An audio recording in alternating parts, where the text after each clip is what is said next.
Welcome, curious minds, to another deep dive. Today, we're plunging into a topic that's been making headlines, sparking conversations, and sometimes, yeah, a little confusion. Pronouns. It's definitely a hot topic. Great. So our mission for this deep dive is really to unpack the fascinating world of pronouns, not just, what they are, but their surprising history, their really profound role in identity, and how language is evolving right before our very eyes. And you've got a great stack of sources for us, linguistic breakdowns, personal reflections, all sorts. We do. We're ready to guide you through the most important insights. So let's start by laying the groundwork. What are pronouns, really? And why do these, tiny words carry such significant weight? Well, at its core, a pronoun is simply a word that replaces a noun. It helps avoid repetition, makes sentences flow better. Exactly. Think about saying Max said Max was going to Max's house versus the much smoother Max said he was going to his house. That's the simple power of a pronoun right there. Yeah, and it's interesting. Linguists often call pronouns a closed class of words in most languages. Closed class, meaning? Meaning it's a pretty finite and relatively stable set, unlike, say, nouns or verbs where we're adding new ones all the time. Yeah. They just stand in for people, places, things, ideas. Depends on the type. Okay, right. And we often just focus on he, she, or they, but our sources show there's this huge range. Yeah. Absolutely. You've got personal pronouns like I, you, he, she, it, we, they. Those refer directly to people or things. Exactly. Then possessive ones. My, your, his, her. Showing ownership. And reflexive. Myself, yourself. Referring back to the subject. Plus relative pronouns like who, which, that. They connect clauses. Oh, and demonstrative, this, that, these, those. Pointing things out. Don't forget interrogative, who, what, which for questions. And indefinite, like anyone, everything, non-specific stuff. And reciprocal each other, one another, mutual actions. Phew, okay, that's a lot. It is. But the key insight here, I think, from the sources, is that these tiny words do sort of three main things. Oh. 1, efficiency avoiding redundancy, like in your Max example. 2, clarity and flow. They keep the grammar smooth and help the listener focus. Right. And 3, and this is crucial now, social identity. Mm-hmm. Especially gender pronouns like sheer or they, them. They've taken on huge cultural and identity meaning. That's the perfect segue because this next bit about the history is really surprising. The evolution of gendered pronouns in English. You might think it's always been this way, but nope. Not at all. Old English, so we're talking roughly 450 to 1100 CE, actually had grammatical gender, a bit like German today. Meaning nouns were just assigned masculine, feminine, or neuter, regardless of actual sex. Exactly. The classic example is wif, meaning wife or woman. Yeah. That was a neuter noun, grammatically neuter. Wow. Okay. And the pronouns reflected this too. They were more inflected. You had he for masculine nouns, he for feminine, right, and hit for neuter ones. So heyo eventually became she and hit became it, right? Pretty much, yeah.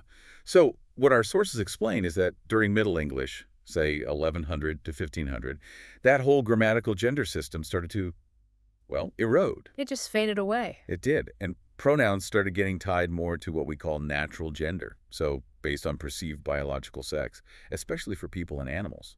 And by Shakespeare's time, early modern English, it was basically simplified to Heshite, linked to perceived gender, not these old noun classes anymore. Right. Which kind of begs the question, why does gendered language even exist in the first place? Yeah, where did it come from? The sources suggest it probably grew out of these noun class systems. Just a way languages organize words, right? Yeah. But over time, these categories got projected onto people. And started reflecting society's views on gender roles. Seems likely, and maybe not surprisingly, in patriarchal societies, male terms often ended up as the default. The generic he, or saying you guys, even to a mixed group, or terms like mankind. And it's amazing how different languages handle this. It's not universal at all. Oh, completely. You mentioned Spanish, French, Italian nouns, adjectives, articles, all gendered. El libro, la casa. And German, with its three genders, masculine, feminine, and neuter. That's Mädchen, the girl, being neuter. Always trips people up, that one. Yeah. Then you have Swahili. It has noun classes, but they're based on categories like humans, animals, tools, not gender identity. And Turkish is totally gender neutral, just one pronoun. Yep. O covers he, she, and it. Finnish and Hungarian, too. No gendered pronouns or nouns at all. Gender is just implied from context. Wild. But then you have languages like Hebrew and Arabic. Really strong gender distinctions, yeah, even in verbs and adjectives. And Japanese is different again. No grammatical gender, but speech style can be gendered. Exactly. Different ways of saying I or different sentence endings can signal gender in a cultural sense. It just shows language adapts to organize info in so many ways. Some gender everything, some nothing, and English is. Oh, it's kind of a hybrid, isn't it? It really is. Which brings us to a really critical distinction our sources emphasize for understanding today's conversation: gender versus sex. Yes, this is fundamental. Sex, biologically speaking, is usually defined by anatomy, chromosomes, physical traits, mostly static, though of course intersex variations exist. Right. But gender. Gender refers more to the social, psychological, cultural roles and identities. It's seen much more as a construct, it can be fluid, and it definitely varies across cultures and history. And the key point from the sources is that modern pronoun usage relates much more to gender identity than to biological sex. Precisely. Which leads us directly to the rise of gender-neutral pronouns. Pronouns not tied to a male or female identity. Used when gender is unknown or irrelevant, or for people who don't identify strictly as male or female. And the sources kind of split these into two main types. First, you have what they call natural gender-neutral pronouns. Like they, things that evolved organically. Exactly, historically recognized. And then you have neopronouns. Neo meaning new, like X or Z. Correct. Invented more recently to fill gaps people felt existed in the language. Okay, let's dig into singular they first, because this is fascinating. You might think it's totally new, like a 21st century thing. But it's absolutely not. The sources are clear. Using they, them, theirs for a single person goes way back. We're talking Chaucer, Shakespeare, Jane Austen. Seriously, so it was common. Widely used, especially when the person's gender was unknown or irrelevant. It was only later, maybe 18th to 20th centuries, that prescriptive grammarians started insisting he should be the formal default generic singular. Wow. And now? Now, singular they is back in a big way. It's endorsed by all the major style guides, APA, MLA, Chicago Manual of Style. Okay. And it's used in two main ways. For that unknown person, someone left their umbrella, and for individuals who identify as non-binary. So its strengths are that it's familiar, people kind of intuitively get it, and it's widely accepted now? Pretty much. The limitation, well, sometimes there may be momentary confusion with plural they, and some traditionalists still push back against it. Okay, so then what about neopronouns? Zexamexer, zehers. Why did these come about if singular they exists and has history? Good question. The sources suggest that for some people, even singular they doesn't feel quite right, or they feel existing pronouns still center a binary system, maybe even a patriarchal one. So neopronouns are a way to reject that binary logic, or reclaim identity. Could be both. Yeah. Or just a way to be linguistically seen in a way that they doesn't capture for them. You see them used a lot in queer, trans, and particularly online communities. What are the strengths there? Yeah. Identity-specific visibility, autonomy. Yes, exactly. Creating space for fluidity, letting people define themselves precisely. But the flip side is they're much less widely recognized. They can lead to confusion or more pushback. So the core difference really is singular they is historical, familiar, broadly recognized, offers general neutrality. While neopronouns are invented, less familiar, maybe niche, but growing, offer personalized inclusivity. But face more resistance because they are so specific and new to many people. Yeah. It's like singular they is the practical linguistic compromise. Oh, while neopronouns are perhaps more radical, more expressive, prioritizing self-determination, maybe over linguistic tradition. But both reflect this broader shift, right? Language trying to catch up with human complexity instead of forcing people into narrow boxes. That seems to be the underlying current, yes. So when did this whole conversation about respecting pronouns really hit the mainstream? How did we get from niche academic discussions to, pronoun options on Zoom? Well, the sources trace it back. Early 2000s, it really starts bubbling up in LGBTQ plus and feminist communities. Academics, online forums. College campuses started getting involved. Yeah, that was a big step, Yeah. including pronouns and class introductions on syllabi, little things that started to normalize it in certain spaces. And then the 2010s, social media must have played a role. Huge role. Tumblr, Twitter, especially for Gen Z. That's where a lot of the education and normalization happened. Plus, workplace diversity programs started picking up on gender-inclusive language. And the style guides, making singular they official around 2017, 2020, that must have been a tipping point. Definitely lent it a lot of legitimacy. Then, in the last few years, the 2020s, you've had much more visibility for trans and non-binary people in media, politics, sports. Which made pronoun respect a real cultural touch point. Sharing pronouns on social media bios, Zoom names, became much more common. But that increased visibility also brought increased polarization.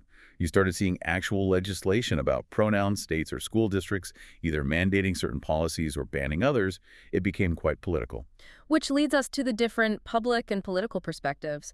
Our sources map out a whole spectrum here, and just to be crystal clear, we're reporting what the sources say, not taking sides. Absolutely. So on one end, you have a progressive or liberal view.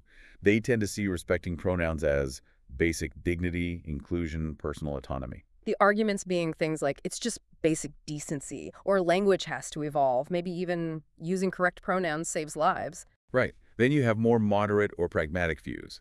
Generally supportive, especially if it's framed as simple respect, but maybe skeptical about mandates or complex jargon. Like, okay, I'll try my best, but don't police my language, or let's just be kind. Something like that. Yeah. Moving along the spectrum, conservative or traditionalist perspectives often frame pronoun usage as confusing, unnecessary, or driven by ideology rather than communication needs.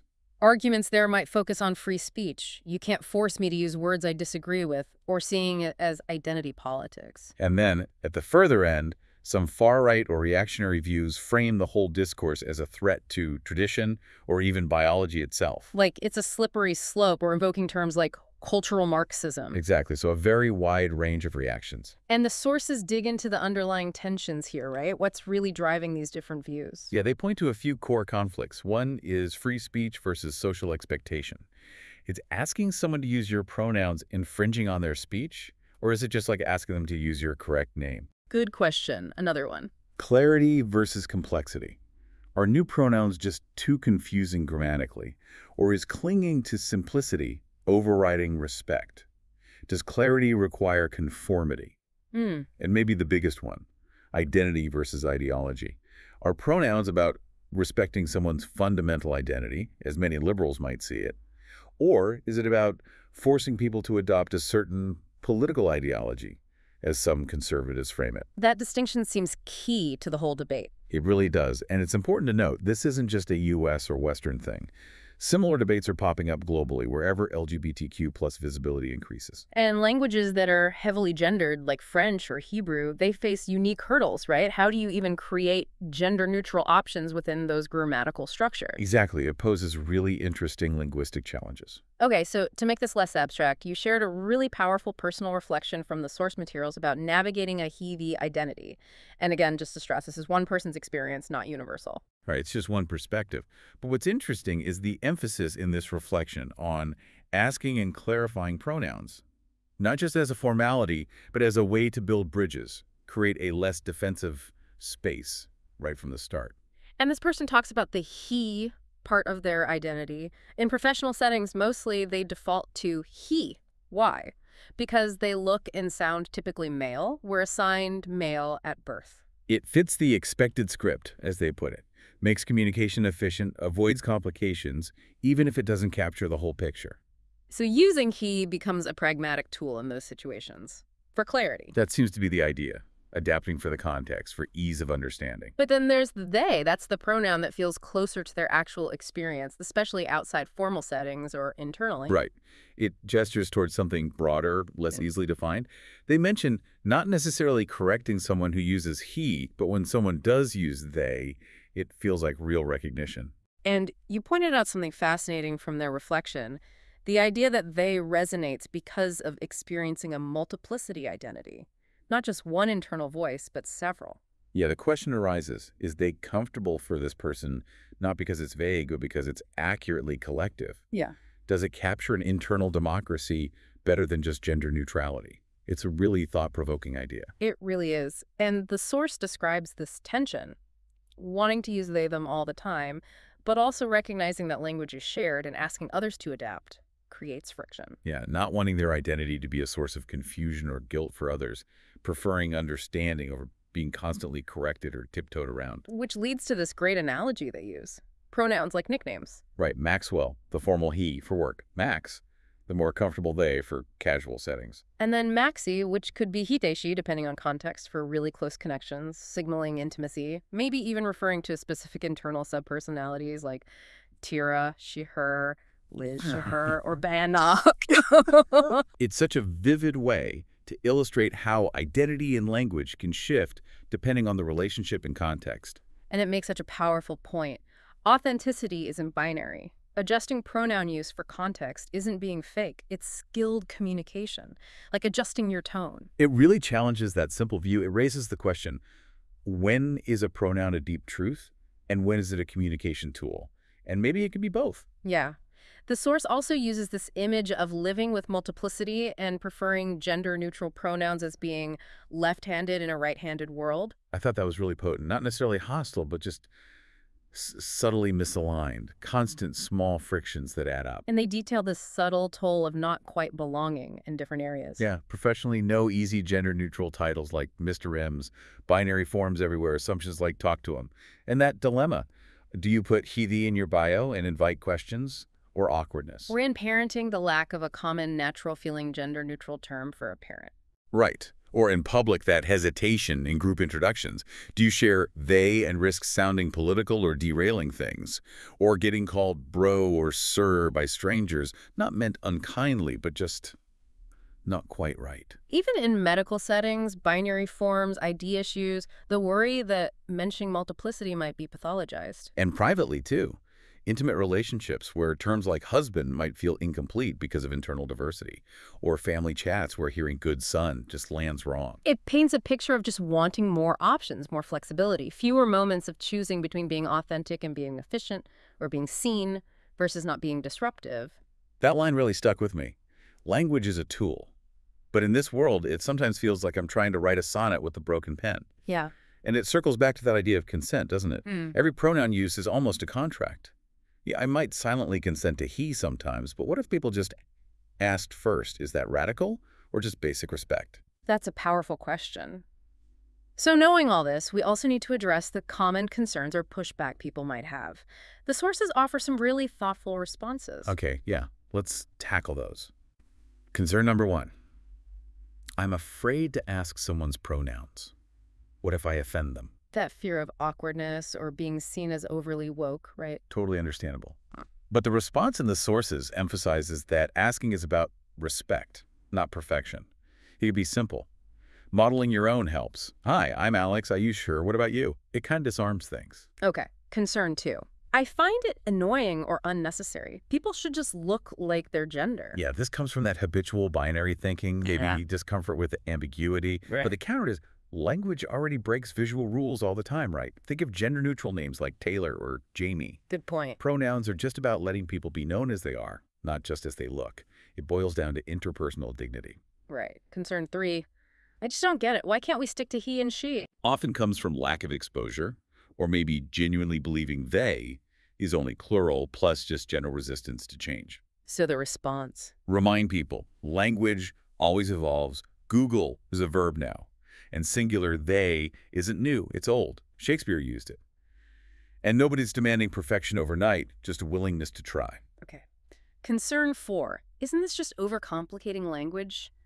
That worry about social minefields? The response here is that language is already nuanced. We use titles, nicknames, different tones all the time. Learning pronouns isn't really more work than remembering someone's name or that they're vegetarian. It's about connection, and connection takes a little intention. Makes sense. Concern 5. It's just not a big deal. People are too sensitive. This often comes from a place of privilege, really never having had your own identity constantly questioned. Or maybe just fatigue with identity politics. But the counter. For people whose identity is frequently misread, pronouns are vital. They're a basic form of recognition. Dismissing it dismisses their reality. The ask isn't constant focus on identity, just don't routinely misname people. Got it. Last one. What if I mess up or forget? The anxiety about being seen as ignorant or disrespectful. This is super common. But the sources say, everyone messes up. Seriously, a quick, simple, oops, sorry they are. Oh, and moving on is usually fine. Don't make a huge deal out of it. Just show you're open to learning. That builds trust way more than avoidance. So ultimately, respecting pronouns isn't about achieving some kind of moral purity. Not at all. It's just about reducing friction, making communication smoother and more respectful between who someone is and how we talk to them. Okay, so how do we put this into practice? How do we actually create a more pronoun-inclusive environment? The sources had practical tips. They did. A big one is Model before you ask. Introduce your pronouns first. It normalizes it. Makes sense. And normalizing in writing. Email signatures, Zoom names, name tags. Yep, little things that make it routine. But also, offer opt-in. Don't mandate it. Invite sharing. Don't force it. Not everyone feels safe or comfortable sharing publicly. Crucially, using gender-neutral language by default seems like a good habit. Swapping guys for folks, y'all, team, everyone. Definitely. And if you do mess up someone's pronoun, correct yourself gently and quickly, then move on. Normalize that mistakes happen, but correction is easy. Creating private ways to share seems important too, like on intake forms or online profiles for people who aren't comfortable announcing it in a group. Absolutely. And offering resources like pronoun guides, making them available without pushing them on anyone, empowering people to learn at their own pace. Even small culture-building phrases, like just saying occasionally, "We respect all identities here." Those little affirmations matter. And definitely avoid tokenism. Don't single someone out and ask them to explain their pronouns to the group. Right. It's really about empowering authentic expression, isn't it? Especially recognizing people might have fluid or context-dependent pronouns, like in the personal story we discussed. Exactly. The shift is away from a demanding, tell us your pronouns, towards an inviting, feel free to share if you're comfortable. And moving from defaulting to gendered language, like, let's go, guys, to something inclusive, like, all right, everyone, let's get started. It's just recognizing everyone has pronouns and making it normal and easy to share them. Making the whole conversation less about friction, more about connection. So wrapping up this deep dive, it's clear pronouns are so much more than just grammar, aren't they? Oh, absolutely. They're tied up with history, culture, deeply personal identity. Looking at how they've changed from Old English noun classes to neopronouns today, it really mirrors how our understanding of ourselves and society evolves. Language is definitely a living thing. It really is. Singular they kind of bends the old rules to fit new needs of practical adaptation. Neopronouns are more radical, building something completely new to assert self-determination. And the rise of gender-neutral options generally just shows this deep human desire for recognition, for authenticity, for respect, and how we simply refer to each other. Yeah, that's really at the heart of it. So, the final thought for you, our listeners. In a world that seems to be striving for both efficiency and deeper connection, maybe consider this. How might embracing the fluidity and the specificity that language offers, whether it's through respecting pronouns or other ways we express ourselves, how might that help us build communities that are genuinely more understanding, more inclusive? Something to think about. How do we do that, one conversation at a time? Thank you for joining us on this deep dive. We really hope it's given you a richer, more nuanced perspective on this vital part of language.